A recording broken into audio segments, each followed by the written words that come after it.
Hey guys, what's up? Welcome back to my garden. Now, since you saw me last, obviously things have changed quite a bit since I put in the garden a few months ago. I think I planted the first thing out probably February, end of February. I've learned so much already. Definitely not an expert by any means, but I thought I'd give you guys an update. Things have really taken off, and I'm pretty excited about it. Maybe some of you guys can relate. I've had a problem in my life where I've tried to find my thing. I've been interested in 100 different things and tried to stick with something, and always I'm really into it for a week or two, and then I get either discouraged or kind of bored with it, and discovered it wasn't really my thing. With gardening, I have found that I think it's my thing, which is really exciting. It's the only thing I've really consistently stuck with for my entire life. I've tried to pick up a hobby and just frustratingly cannot stick with it for anything. I just can never stick with anything. But with gardening, I've really taken a liking to it. And I work a full-time job, 40 plus hours a week, and it leaves me so exhausted. It's a high stress, high intensity job. And when I get home, I'll have that internal struggle where it's like, God, I need to get out in the garden, and I come so close to being like, it'll be fine if I don't go out there. But I've stuck with it, and I always make myself go out there, and I'm always so glad that I did.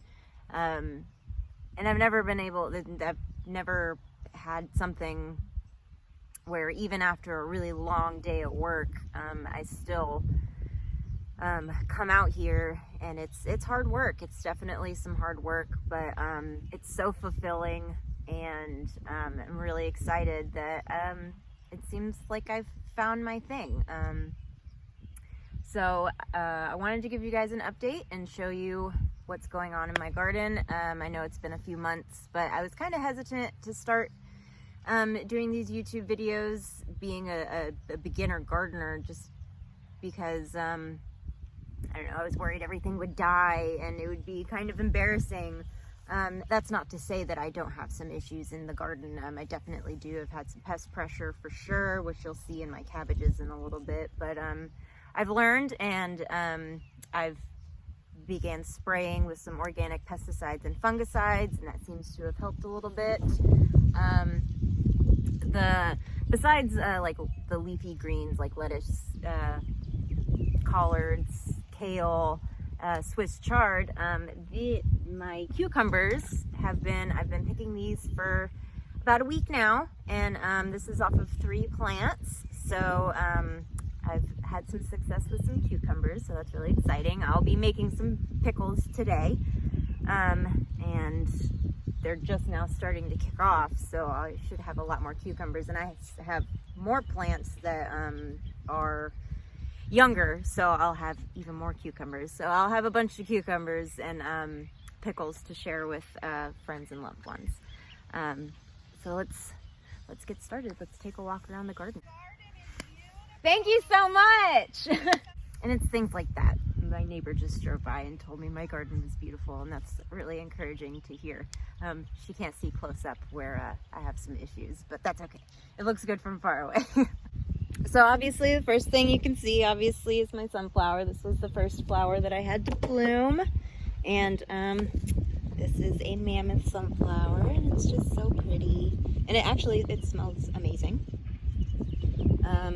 Behind we have, this is called amaranth, and it's starting to flower, and this is kind of like quinoa. It'll make some grains that you can cook kind of like quinoa, and right underneath it are where my my cucumber plants are. And I had been having some problems with powdery mildew and downy mildew at the same time, but I sprayed in a couple days ago and it actually already looks way better. See, you can see this one's a little warped, but we have a little cucumber there, and I just picked this morning, so there's not a lot. I just put this bed in yesterday. It's a 4x12 area, and I put peppers, and I put some more squash, and I planted some zinnias and nasturtiums in the middle, and then on the end I put some butternut squash down there, and then I did put, we don't really eat a bunch of hot peppers, but I had the seeds, so I figured why not. So I put some really hot peppers. I can't really remember the name of them right now. And then on this back trellis, I will have some more squash. That's a bush variety. The ones that I planted right here are vining variety. And behind me, so let's see, all of these are sweet potatoes. I think it's probably 21 plants. And they all look really good. Once you put sweet potatoes in, they take a while to get going, but they're starting to look good finally.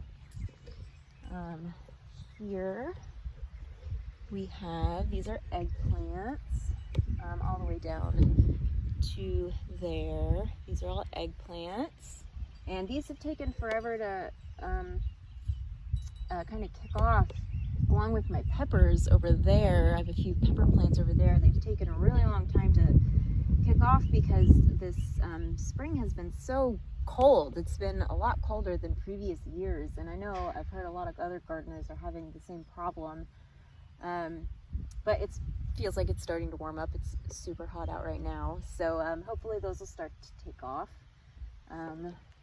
See down here, these are just some bush beans. We have some blooms. Let's see if you can see that. We got some blooms and a couple little beans starting. And then these are some just 4 leeks. These were kind of an afterthought. 4 leeks isn't, really enough to do anything, but I figured I'd just let them grow anyway. This area right here, I just planted a few days ago, so nothing's come up yet, but these are some really big zucchini squash here. And then, oh, see, that's a bad habit of mine of just putting stuff in and not labeling it and forgetting what I put. Oh, just regular zucchinis, just some regular green zucchinis. Let's see, so my melons, I had right here, I had 2 plants growing, but they were not doing well at all, so I pulled them out a couple days ago and gave the unripe melons to the chickens, which I'll show you here in a minute too. But right here behind me, I do have some melons, some actual melons growing. This plant looks a little bit of yellowing, but I'm not that worried about it. I fertilized a few days ago, so that should hopefully help. But these are called Delice de la Table melons, Delice de la Table melons. I'm really excited about them. I'm not entirely sure why this one is so much paler than these two, but they look okay, so I don't know. We'll see what happens. Seems to say that a lot in the garden. We'll see. Here I have a couple little, let's see, you can see right here. These are nasturtiums, these little nasturtiums. Here, and here. I just planted those about a week ago, so they're super tiny right now. But when they grow, their entire plant is edible. You can eat the flowers, you can eat the leaves, and they're good to help with pests around the garden. They'll help keep the pests away. So This little bed, I also just planted some ground cherries.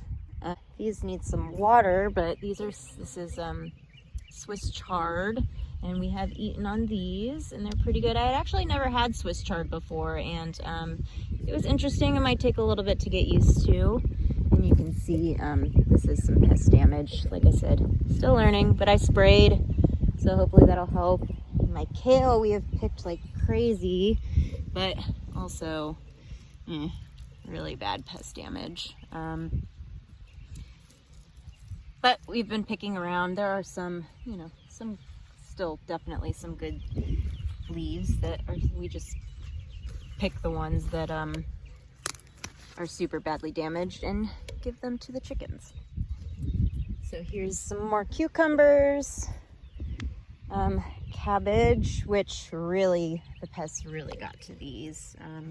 I'll do better now that I know more, but this one's actually probably ready to pick and eat. This one's getting up pretty nice. This one too. So, and once these, kind of get ready and pulled, I'll pull all these out and I'll plant something else. And here is my tomato row. And my first video, I said that tomatoes intimidate me, but I find that they're actually probably doing the best out of anything in my garden, which is really, really exciting. I have some fruits, and again, I'm bad with labeling, so I have a couple of these labeled, but some of them will just be a surprise. So I'll just take you down the row and I'll show you. See this one, I think this one's a Brandywine, and I've got some really, there's a little cluster of fruit right there. And here's a big one. So these should be ready fairly soon, hopefully. I've had a little bit of issues with blossom end rot, but nothing too bad. Again, I fertilized them and gave them some calcium nitrate a few days ago. So hopefully that should prevent the future fruits that are about to come from getting that. So here's one of my tomatoes. This one, see, I didn't label this one, but I'm pretty sure it's a pink ox heart, obviously from the shape of this fruit. So actually, I'm almost 100% positive that's what that is. So, and they smell amazing. I barely have to touch the leaves, and just my hands just reek of that tomato smell, and I love it. So there's some more little fruits back here.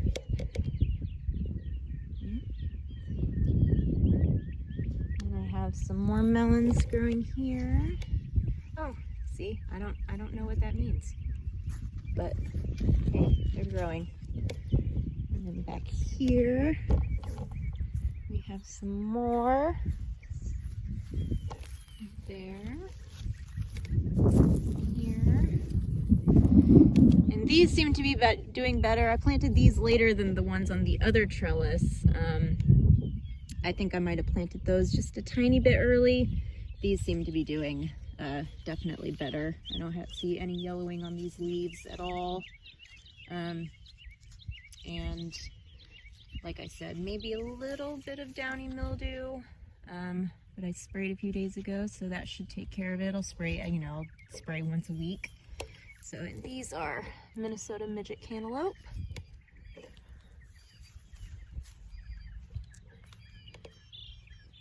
That's all my sweet potatoes, eggplants.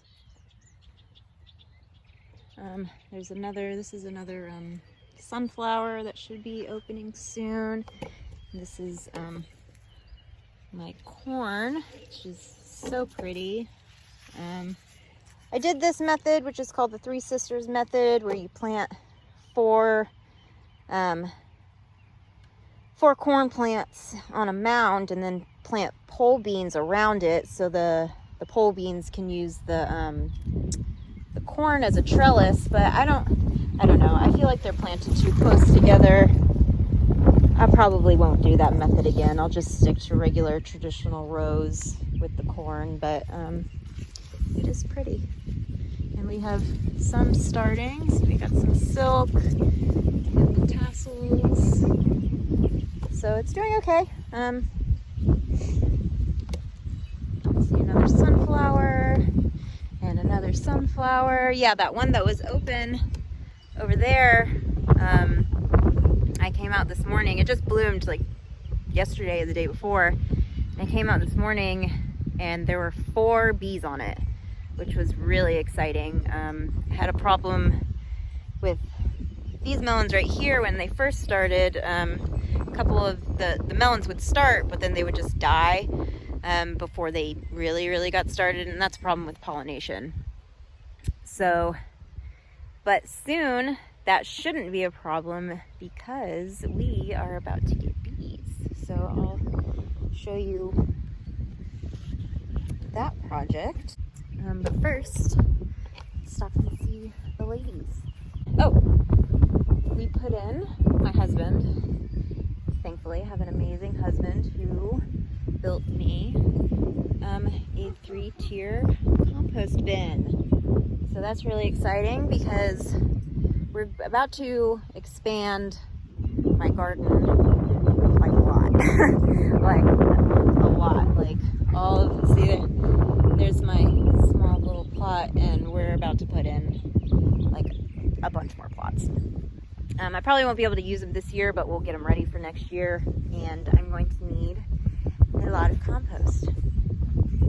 Here is my husband's wonderful handiwork with the chicken coop, and here are the ladies. Hey ladies, hey guys. So here's their chicken run. And here, hi. Hi guys. So these 2 guys, Alan drove about an hour to get. I can't remember the breed, but they're all black. They have, black everything. Their insides of their mouths are black. Their feet are black. Even their meat and organs are black. They're all 100% black, so that's really cool. There's our rooster right there. And they have a little swing.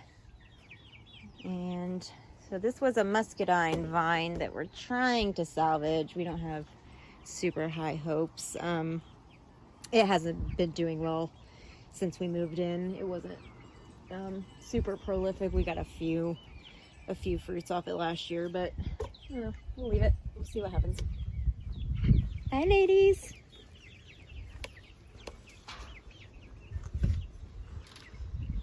So we have this here because a couple times while we've been in here, both Alan and I have locked ourselves in. So we've had to do an emergency switch. Things are not perfect on this farm. There we go.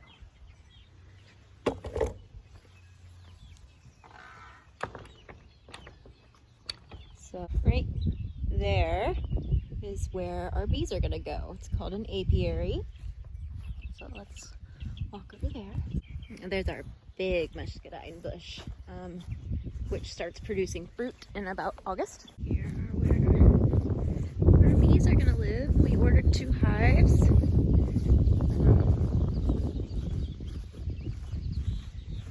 So we're gonna gravel all this in, and we'll put a bench where the beehives can sit. So we're really excited about that. Alan just took a beekeeping course from Penn State, and he is officially a certified beekeeper.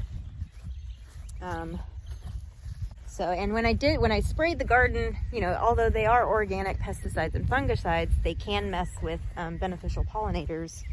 So I was really careful to spray later in the day after the pollinators' activity has died down, because they tend to do it, earlier in the morning. I put in an herb garden that I put in. taking a while to take off, but that's normal after you transplant stuff. And I'll show you my flower bed that I put in quite a few months ago, so I just haven't shown it at all. And here it is. These are all begonias. These are a couple different types of irises. This is called amethyst something. I don't know. I just thought it was pretty. This is variegated ginger. Usually looks a lot better than this, but it's been the first like really hot day, so I'm gonna have to definitely water this stuff a lot more since it's getting hotter. And then a rose bush that's actually doing really well. So that's all. Like I said, things have changed a lot. I've learned a lot.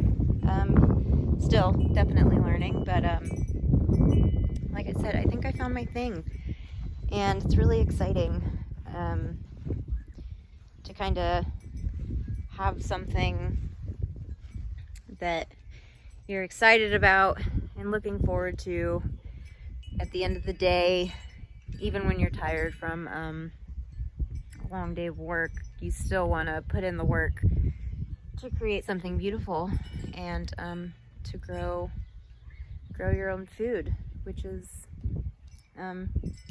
what's on my heart and what I want to do, I think. So thank you for hanging out. I hope you enjoyed this update, and I will see you next time.